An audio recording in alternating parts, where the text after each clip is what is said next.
Waalaikumsalam warahmatullahi wabarakatuh. Ustaz, bagaimana sikap istri jika suami sepertinya tidak punya rasa cemburu pada istrinya? Masya Allah. Apakah termasuk suami yang saleh? Ini jarang-jarang begini, ada istri yang pengen dicemburuin suaminya gitu. Tapi dia ibu bertanya ya, Quran surah keempat ayat 34. Kalau ada persoalan yang kira-kira melahirkan dugaan, jangan didiamkan. Komunikasikan. Kata Quran, fa'idhuhunna. Jangan didiamkan, jangan banyak prasangka. Nanti lama-kelamaan membesar, jadi masalah besar. Di rumah tangga itu, sesuatu yang besar Anda kecilkan.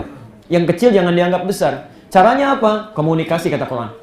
Fa'idhuhunna, bangun komunikasi sehingga tidak menjadi prasangka. Kadang-kadang sering begitu. Kenapa suami saya begini ya? Didiamin, padahal kan Anda bisa tanya, Mas, kamu kenapa begini? Suami juga begitu. Tumben istri saya sikapnya begini. Pasti terjadi sesuatu. Nyangka tuh Anda, kenapa nggak tanya? Kenapa kamu begini? Sampai ke kamar mandi misalnya iPhone-nya dibawa, gitu kan? Cek, tanyain aja. Boleh jadi terjadi sesuatu, ada kepentingan dan sebagainya. Ya. Dan yang paling indah, ini saya berikan rumus.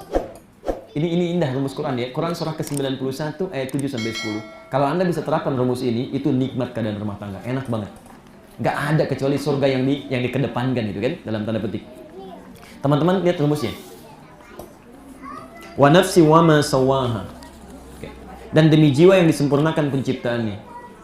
Fa alhamaha fujuraha wa taqwaha. Di dalam jiwa itu ada dua dorongan. Catat betul ini ya. Pertama sifat baik, namanya takwa.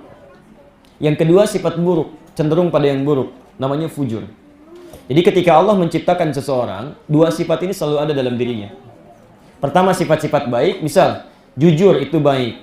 Tapi ingat, saat Allah menciptakan jujur ada lawannya, bohong. Allah menciptakan rendah hati, tawadhu, ada lawannya sombong. Allah menciptakan sabar, ada lawannya marah. Tapi rumusnya, tolong catat ini ya. Allah menciptakan yang jelek ini bukan ingin menjadikan sikap dan sifat Anda jelek, bukan. Tapi untuk melatih supaya yang baik muncul. Kalau Allah tidak ciptakan dusta, nggak akan ketahuan jujur. Kalau tidak diciptakan amarah, nggak akan teruji sabar. Kalau tidak diciptakan bohong, tidak akan ketahuan jujur. Dan kalau nggak diciptakan sombong, nggak akan ketahuan rendah hati. Rumusnya apa? Qad aflaha man zakkaha. Ini poinnya. Akan bahagia kehidupan seseorang bila selalu menjadikan yang jelek itu menjadi katalis untuk memicu yang baiknya. Jadi kalau Anda menemukan sifat dan sikap di pasangan hidup yang tidak menyenangkan, rumus Qur'annya cari lawannya. Karena di situ Anda diuji. Misal Bu ya, marah dititipkan pada suami misal.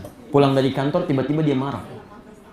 Saat suami marah, Allah menitipkan marah pada suami bukan ingin menjadikan suami pemarah, bukan. Tapi ingin menguji kesabaran pada diri ibu. Yang kalau nggak dititipkan marah pada suami, sabar di ibu nggak akan kelihatan. Itu poinnya. Jadi begitu ibu lihat suami marah misalnya, itu maksudnya sabar ibu harus dimunculkan. Jadi berbahagialah kalau suatu saat suami marah misalnya. Marah, oh berarti saya mesti sabar. Bapak juga sama. Pulang ke rumah, lihat istri cemberut misalnya, cari lawannya. Cemberut apa lawannya?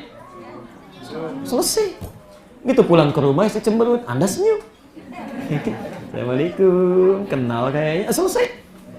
Ya. Yang jadi persoalan kan lawannya nggak pernah dicari. Istri cemberut, Anda misalnya sewot. Kamu kenapa begitu? Emang kenapa? Nggak beres, nggak akan selesai. Kita punya karib, ya teman kerabat, orang soleh keluarganya, masya Allah. Ini kisah nyata.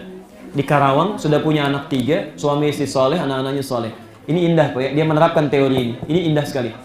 Satu kali suaminya pulang dari kantor dan luar biasa capek, lapar.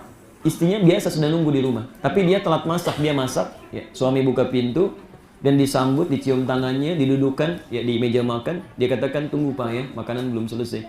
Kata suaminya, Mah, tolong untuk Ganjel bikinin mie katanya. Singkatnya dibuatkan mie oleh istrinya. Karena dia saking sibuk yang ingin segera jadi, dia lupa ya. Garam yang 1 sendok untuk sayur, dia masukkan ke mangkok mie. Diaduk begini. Baik. Begitu selesai, istrinya senyum, tenang karena merasa sudah siap bikin mie, dia kasihkan. Pak, ini ya untuk Ganjel dulu katanya. Tapi suaminya alhamdulillah senang, makasih Mak. Okay? Begitu mamanya pergi ke dapur, dia mulai santap mie itu. Maka santapan pertama, Masya Allah.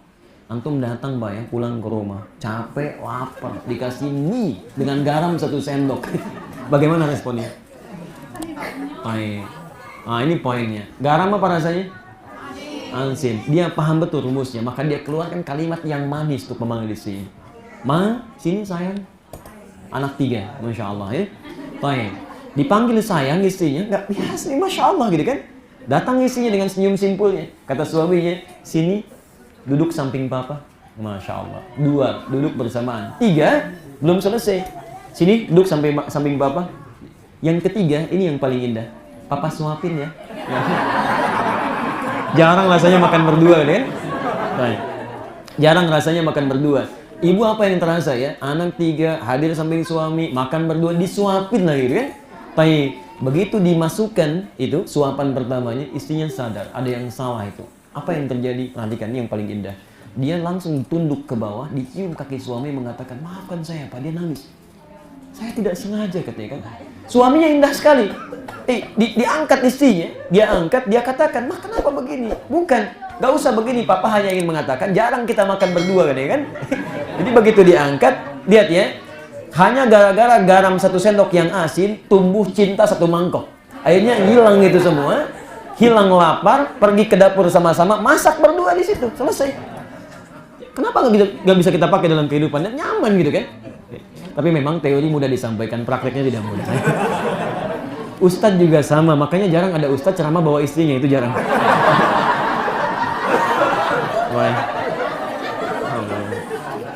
Insya Allah. Istri saya kalau diadukan, insya Allah paham.